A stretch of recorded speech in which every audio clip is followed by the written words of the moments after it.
In this section, I would like to talk about data storage formats and databases. So pretty much everything what I'm going to talk about in this section, you probably already know. But I would like to highlight few things that might help, and some of the decisions that you need to make when you're designing IoT system might be influenced by the data storage formats and capabilities of different databases. Traditionally, data is stored in relational databases. However, when you are designing an IoT systems, there could be other types of databases that are better suited for your IoT application. Therefore, you need to look into three types of databases which store structured data, semi-structured data, and unstructured data, and pick the right database for your IoT application. So structured data are the data that you can put on a table. Semi-structured data are the data such as XML, JSON data files, and most of the sensor data files, especially the sensors are like temperature and humidity. They could probably embed it into a JSON data file and send it to the cloud or whatever the middleware that you use to capture IoT data. Unstructured data could be large text data, image files, video files, audio files. All of these data could be considered as unstructured. So first, you need to explore your IoT system and figure it out. What kind of data are you collecting? Are you collecting all three kinds of data? Or are you only collecting maybe structured data or maybe structured and semi-structured data only? There is a fourth category, which is metadata. So metadata could be something again considered as semi-structured depending on how they are structured. Usually they could be like JSON files or XML data files. But most of the time, if there is some kind of a structure, they could consider as a semi-structured data. Let us now formally introduce structured, semi-structured, and unstructured data. As I said before, structured data is something that can be put on a table. Each element is addressable. They are organized into formatted repositories such as databases or relational databases. They can be queried using SQL in a table with rows and columns. They have relational keys which connected different tables together. So basically most of the data in non-IoT domain could be, especially in retail or hospitals, they could be basically relational data. Most of the time, handling relational data or structured data is much easier than handling other two types. Semi-structured data is information that does not resides in a relational database. They cannot be put on a table. However, with some effort, you could either convert them into a database or some kind of a data structure, or you can put some effort and develop some kind of algorithms to a standardized way to process the data like XML or JSON.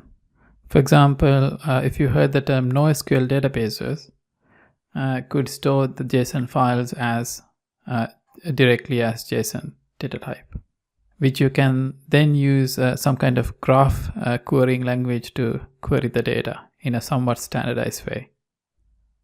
Unstructured data is the data that is not organized into predefined structure. Probably you might want to store them in a separate file structure and then put some reference to your, either your relational or a NoSQL database. So when the queries happen and when you want a particular video, you can go and grab the video from the file structure, but the reference to the particular video is in your database. Unstructured data are quite rich and also quite large, but they are very useful as well. But the challenge is that because of the unstructured nature, retrieving them and processing them are not standardized. So you need to put a lot of effort to make them in a manageable way, and perhaps develop some custom methods and techniques to query and process them. For example, if it is a video file, you can do video analytics and then convert them into some kind of a categorization, or you can annotate them in text and put the text into a NoSQL database or semi-structured database. Or if you have a large amount of text, you can use natural language processing, do some pre-processing, and then again put the tags in a database. So you don't need to put the entire thing on the database, even if it's like a NoSQL database, and then put a reference to the larger file. So in case if you want the full text, then you can go and look at it. Over the next 2 slides, I would like to compare structured data, semi-structured data, and unstructured data. Structured data are based on relational database tables, while semi-structured data most probably RDF, XML, or JSON files, some kind of a standard data types. Unstructured data is basically character or binary data.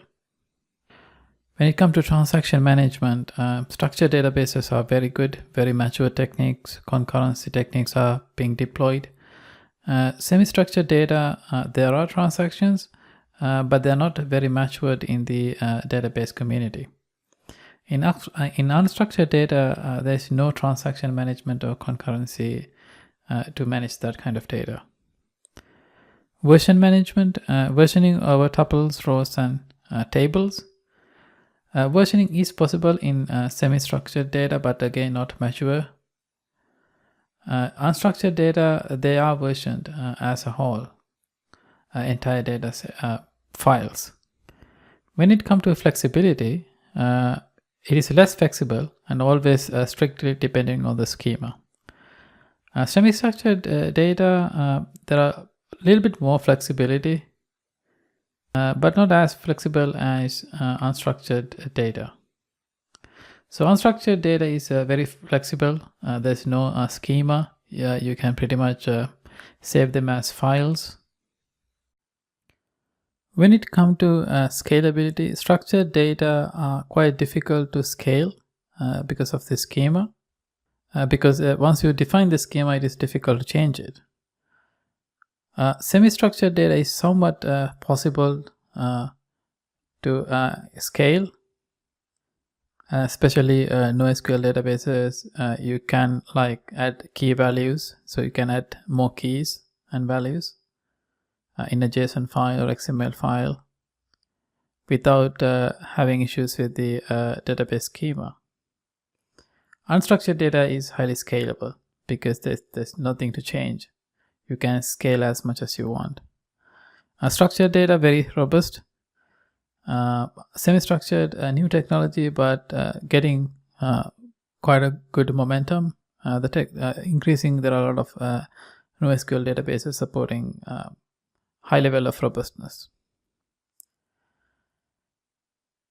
And then there's not much of a robustness in the unstructured data because you're pretty much looking at the file system rather than a database. Query performance, structured query performance, quite fast.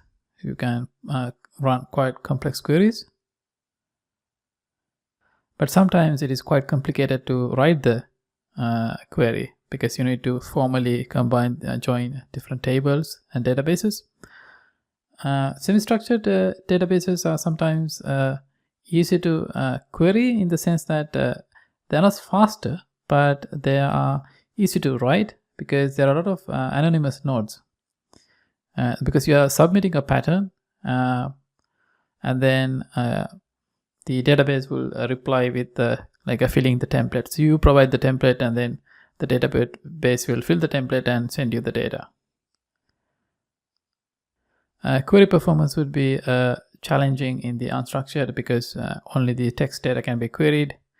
For example, if you have videos, then you need to perhaps some kind of annotation. So transcribe them, the activities or whatever happening in the video, and then query that one, because it is not necessarily easy to, there's no direct way to query a video. Although you can do some video analytics saying, okay, try to find an object or try to find activities, which technically you should do beforehand, and do the annotation beforehand, and then query when you need it, because doing real-time video analytics across the large volumes of data that you already stored is not going to be feasible. So if you look at the relation databases, there are Postgres SQL, Oracle, IBM, MySQL, and then Microsoft SQL as well. And the NoSQL databases, there are a lot of Apache versions, Cassandra, you have MongoDB, you have Elastic, Amazon DynamoDB, HBase. There are so many NoSQL up and coming databases that you can use in IoT. Increasingly, most of your IoT systems and application might benefit with the NoSQL database, but you need to look into the data types that you are collecting and see whether it makes sense to compromise some of the highly queryable database, such as a relational database, into a NoSQL to get the best out of that world. And also there are some graph databases like OntoText, Neo4j. They are graph databases. They are not necessarily structured, but they have schemas. So it's in between structured and semi-structured. But they can do a lot of semantic annotations. There's another semantic web database called Stardog.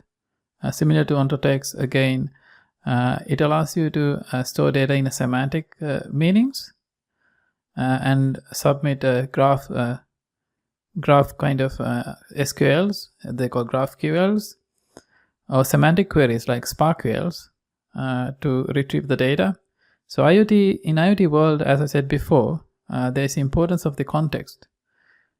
So graph databases, actually, because of they are connected with the leaves and edges and nodes, you can connect anything to anything. So pretty much any node to any node, rather than in contrast to a traditional structured database. So because of this graph-like connectivity, you can annotate data very quickly and easily. So you can annotate a particular piece of data saying a particular temperature to the hardware, saying, okay, this particular hardware is the one that sends this particular temperature data item. And then when you go to the hardware, it will tell you that when it was last inspected, or are there any issues.